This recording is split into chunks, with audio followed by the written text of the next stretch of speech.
আসসালামু আলাইকুম রহমতুল্লাহ। কী অবস্থা, সবার কেমন আছেন? আমি শেখ আহনাব বলতেছি, মসজিদুল হারাম মক্কাতুল মুকাররমা থেকে।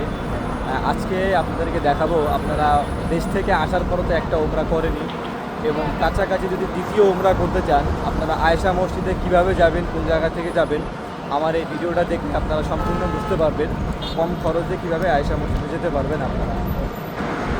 এই যে দেখতে পাচ্ছেন ফাহাদ গেট, কিং ফাহাদ গেটের সামনে দারাত তাওহিদের সাথে জাবালে ওমর। এই যে এইখানে দেখতে পাচ্ছেন সারি সারি ট্যাক্সি। এখানে আপনারা 24 ঘন্টাই ট্যাক্সি পেয়ে যাবেন আয়েশা মসজিদ সহ।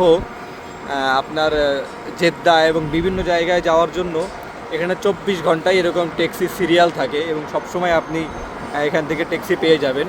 এটা নতুন হারামের সাথেই। এবং যারা আয়েশা মসজিদে একটু কম খরচে যেতে চান, তারা এই জায়গাটা দেখতে পারেন। এই যে দেখতে পাচ্ছেন, এই যে বড় বড় গাড়ি, যে 7 সিটের 10 সিটের যে গাড়িগুলো, এই গাড়িগুলো আয়েশা মসজিদে এক একজন 5 রিয়াল করে নিয়ে যায়। যাওয়া 5 রিয়াল, আসা 5 রিয়াল এক একজন। আপনারা চাইলে এই জায়গা থেকেও যেতে পারবেন।